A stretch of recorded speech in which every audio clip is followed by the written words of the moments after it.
We have here Miss Helene. Okay. She's our subject matter expert. And then we have Claire. Where's Claire? Claire. Please stand up. Right. She's our HR manager. And then we have here Jessa. She's in charge of recruitment and our database. And we don't have right now the one who's in charge of payroll, who is Jen, because she's pregnant. But she will be here on the 11th to train the whole HR team in terms of Excel there. Okay, so in a nutshell, the HR strategic plan includes the following: where we are now, and then where we are going, and what is going to get in our way. So what do we need to go to get there? Now, I don't have much historical data to show you because, you know, I feel you also, I joined in ICM without orientation because there was no turnover. So I hope you will bear with us. Okay, so I also experienced jargons and I'm admitted to different groups that I don't understand. So loading lahat sa akin. So please bear with HR. I've been here for 8 months and Jess has for 5 months. Okay, so I'm expecting that you all guys pray for HR that we will be able to serve you well. Okay? Thank you. On the next slide, okay, we started with survey. Since we don't have baseline, okay, we don't know where we will start. Because we don't have the baseline, we have to create a survey. So that's the purpose. Where, what part of HR are we going to start or to begin with? What will be our priorities? Okay? So, by that time, we have 457 employees. Okay, there are 45% who responded on the survey. And I'm going to capture the very important part of the survey, which is on the next slide. So, I asked the employees, are there programs in HR that you're confused or needs explanation? Basically, those are the things that we need to address immediately. So, I felt that that's very important. And it shows that they are confused and they need more explanation on the compensation and benefits. Okay? And then at the same time, 22.2% are confused with employee engagement. So, doon kami nag-focus, those two. Okay? On the next slide, I asked the employee what HR program that needs to put in place. Okay? And again, it's the same with the other slides. Employee engagement, 47%, and comp and ben is 27%. So that confirms, aside from the audit that I put into place. So they all matched up together. So what are we going to do? I would like to thank Daniel and Brother Lito. They're the first two persons who was able to help me during my first few months. And they gave me a bigger picture of what are the things that needs to do. On the other side, on the other slide, this is the rating scale that I use. So because anything that is not measurable is something that is not acceptable. Okay, so for the baseline, I made a rating scale. So this is the rating scale. When you get the total percentage of where the HR when we came in, that's on the other slide, it's 77.7%. So if you're going to go back to the previous slide, 77 means we're poor. So imagine I was about to give up at first because I don't have orientation, and you know, and it's good thing that when I joined the COO chat group, I observed the behavior of the people of the COO, and I would like you to give them a big round of applause. The COO team, for being very accommodating. Not a single question was not answered to me, especially Miss Eds, Miss Admin, Brother Lito, and Miss Arlene. So that's our baseline. So focusing on the comp and ben and employee engagement, which can be seen on the second slide, next slide. Yeah. So this is the result. You will notice here on the numbers, 1.5% average attrition rate. That's a perfect score. Because I don't know in this industry, but the industry who have higher attrition, if we get 5 or 10, that's okay for us. That's our KPI. We have 1.5 average attrition. And then for the retention, we have 98.3%. That's a perfect score. And then 64.8 confused about comp and ben. And then 47.6% improved engagement or the communication. It has something to do with the communication, both of this.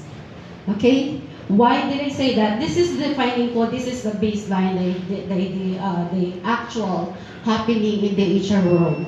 If you're going to get the average, most of the population, 29%, are the paddlers. Now, identify who the employees who are paddlers, who are the onlookers and the boat sinkers. Not a single organization have this 100% paddlers. Now, it's the challenge of HR. So these numbers are quite important. Okay? So there will be an explanation to this. Why the people, I try to look at the years of stay. There are so many people who's been here for how many years already? So that means they are happy. However, they are confused. Okay? And then the next slide will explain. This is the reason. All confusion. We did a benchmark. We have so many things on our plate. But these are the things that are not explained. Right? I don't know exactly the other things that they have because for sure they will not disclose it. But I've been in HR for 20 years, but I never had a chance to handle a compensation, a benefit, as many as we have. Right? Okay, on the next slide, you will see also, I use the KO system of Six Sigma, identifying what are the basic, and then in the middle, and then what are the delighters. The delighters are those that you really cannot, you could hardly find in the different organization. We don't have that. And this is my first time to see all those benefits. Okay? On the next slide, this is the reason why there's the reason why we put together the staff total rewards. We have to remember we did not add anything because there are so many things already, right? We just have to strategize how we are going to communicate these benefits to the employees to avoid the confusion, right? So that's the birth of total rewards. Now we try to get the feedback of the total rewards. Are you excited to know? We did not edit anything here. So these are the, although this is just an introduction, but for sure we will be getting an assessment again for the performance of total rewards, okay? So once the facilitator clearly communicate the principle, so crystal clear here. And then the next one, was the orientation interactive for you? Yeah, without doubt here. And then the next slide. Your own words, please describe what you think of the total rewards. Clear, understandable, it gives awareness.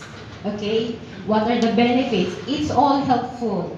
Very clear. Simple presentation, yet easy to understand. The only negative feedback that we have is the short of time, because they need to know more about the details, okay? Thank you, ICM, for this benefit. See, they're taking ICM now. They don't realize that we have that much, okay? And then the next one, in your own words, please describe what you think of total rewards orientation. Great. And then, Helene did a great job, Helene.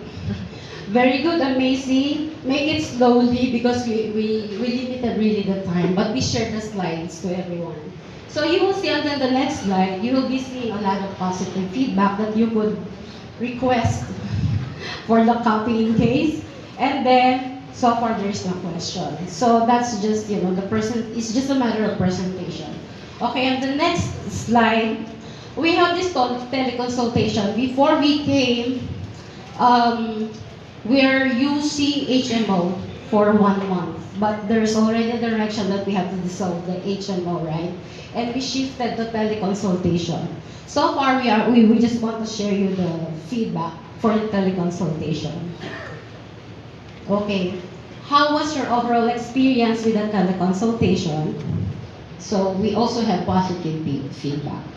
And then the next one, were your expectations met? You will see also almost positive feedback for the teleconsultation. Okay, the next one, overall satisfaction. In terms of treatment and medicine, and then this is the waiting time, and then the doctor's knowledge, and then the doctor's customer service. So we will not be seeing any failing grades for the teleconsultation. It's just that on the next, I think it's, no, it's not on the next slide. We did not show you that because we have limited data pa. It's 2 to 3 months and it's too early to say because of the utilization. That is something that we have to work on so that we would be improving the utilization. Okay? Kasi medyo less pa yung utilization, maybe because of the awareness again. That needs to put into place. Okay, and then please describe your experience during the teleconsultation, immediate response, fast and efficient, doctors and customer service. So we just highlighted few negative feedbacks, but we already discussed this to the CyberMed so that they would be able to improve next time. So we plan to conduct survey every 3 months so that we would know what are the areas of improvement. Okay, and then the next one, please. Okay. Now, talking about compensation and benefits, that includes, of course, the payroll. Diba? Payroll is the number one. Above all else, diba? Salaries. So, how would you, this is my baseline. I visited the payroll registers for since March 15 because I joined August. This is the payroll error because I don't have the data of the percentage of correctness of the payroll, but we were able to get. Where did I get the data? It's from finance. Thank you for finance. So you will see the abnormalities in terms of error. I don't know the reasons why March got so many errors and so for July. Of course, our goal is to eliminate the errors. Okay? So on the next slide, you will see the payroll accuracy. Okay? This is when we get, we are onboarded. So we improve